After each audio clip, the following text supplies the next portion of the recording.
Mark, the net result tonight is you've gone up 2 places. Did you think that was a fair point? I thought we probably should have won it, shouldn't we? Second half. Our performance in the second half was really good. Keepers made a couple of great saves. First half performance, low on confidence. We've lost 3 games. 2 of those games we've played brilliantly.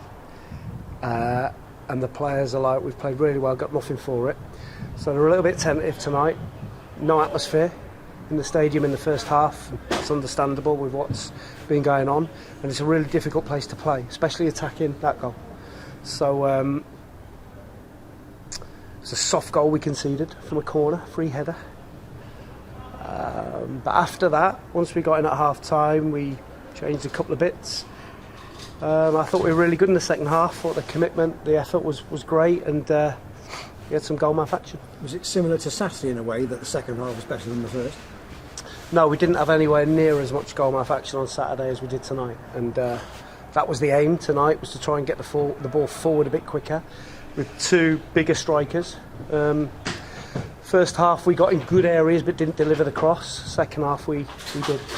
And Jordan Maguire drew, when he was given the penalty opportunity, the sort of cool head you want in that situation. Oh, of course, never in doubt, was it? It's courage to take the... You know, he's not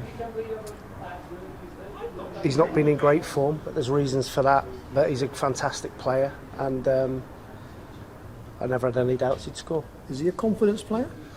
I think everybody's a confidence player, aren't they? I think everyone needs confidence.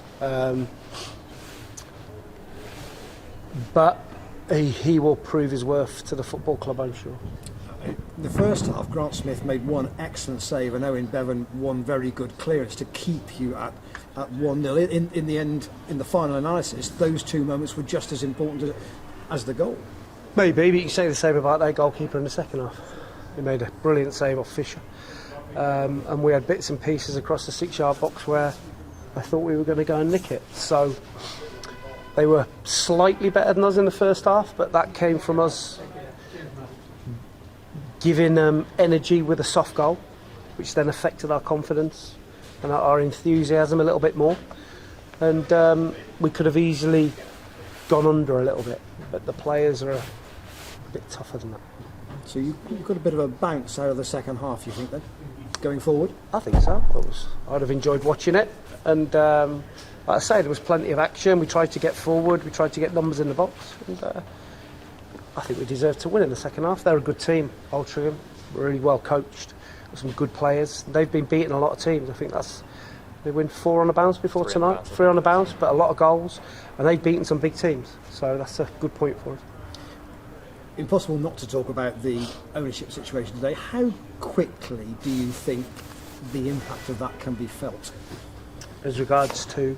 Well, anything from you, from the playing point of view, from the stability of the club?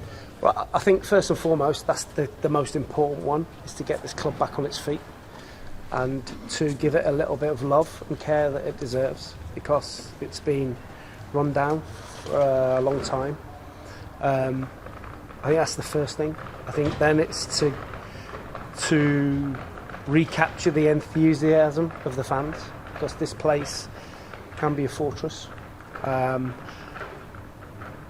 As regards to players, at this stage of the season, it's very, very difficult to get people to give you or let you have really, really good players, because they wouldn't be coming here at this stage of the season. So if we are going to do that, we've got to be really picky, or it's going to cost an awful lot of money. But there may, and we don't know this yet, but there may be some resource to do that with, which at the moment, up until now, you've been possibly bracing yourself to think, right, I've got no other resource than what's in the building for the rest of the season. That may now change. No, but I'm confident in the boys that we've got in the squad that will dig us out of whatever hole we need to get out of at the moment. And like I say, of course we're looking in case this happens. It's very difficult, and there'll be a lot of similar clubs in our position looking to try and improve their squad with 14, 15, 16 games to go. But it's so difficult, because who's going to let you have a really good player at this stage of the season? One of the people involved is Paul Sacchi, who people will know as a former England rugby international. Is Is it important that somebody has played top flight sport and understands sport at that level and at this level is involved in it, is involved in this new regime? Possibly, yeah. I think he understands the foundations that need to be set. It's no good going and signing loads of really, really good players if you can't prepare them, get them fit, show them analysis, treat them when they're injured. It's no good. So we have to put that in place first, which, coming from a rugby background, is massive. They have staff coming out of their ears, rugby clubs, so I'm sure that he would be big on that. In fact, I know he will be.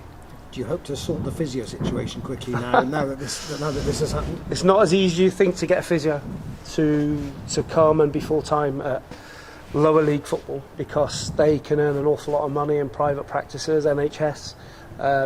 So it's very, very difficult to find a physio, but I'm sure we'll find one. Lastly for me, I'd say a bit of a bounce after tonight.